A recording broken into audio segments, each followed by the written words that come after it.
Rietelių pynėjas buvo ponaitis, turtingo pirklio vienintelis sūnus. Jam patiko kito pono tarnaitė, o tėvai jam neleido jos vesti, bet jis nieko nežiūrėdamas nuėjo jai pirštis. Mergaitė jį ir klausė, ar moki ką nors dirbti. Nieko nemoku. Išmok nors rietelius pinti, tada aš už tavęs tekėsiu. Nuėjus pamarėn, pina senelis rietelius. Užmokėjo didelius pinigus, gavo 3 rietelius ir nunešė mergaitei. Tai ne tavo darbas, nupink pats, tada aš eisiu už tavęs. Atsinešk vytelių ir nupink prie manęs. 2 dienas mokėsi pinti pats pas tą senelį. Kai išmoko, atsinešė vytelių, lankelių ir nupynė mergaitei matant.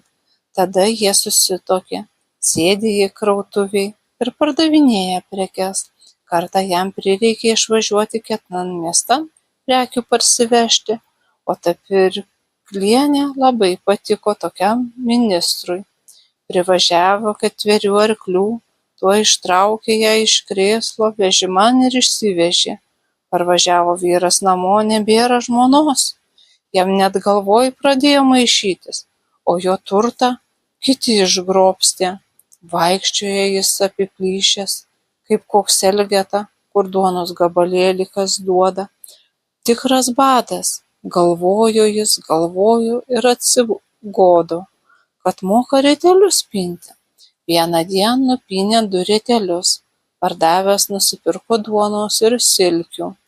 Jau jam gerai. Taip uždarbiaudamas ir maitinosi. Kartą nupynė 3 rietelius ir nuėjo toli, kitan miestan.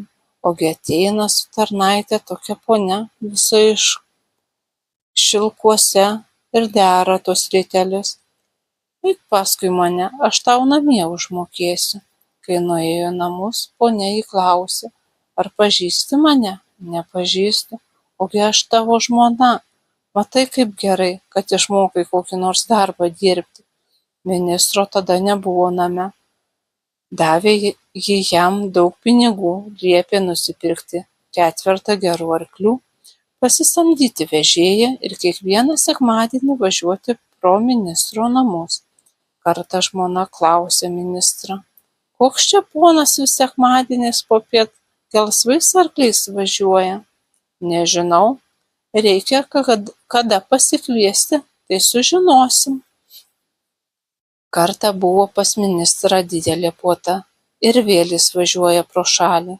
Paprašė žmoną ministrą, kad ir tą poną pakviestų.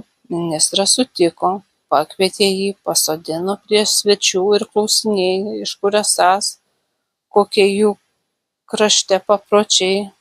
Mūsų krašte keisti papročiai. Pavyzdžiui, jei pas mus kas pavagia žmoną, tai kitam gyvam išrėžia iš nugaros diržus. Taip tokiems ir reikia, sako ministras.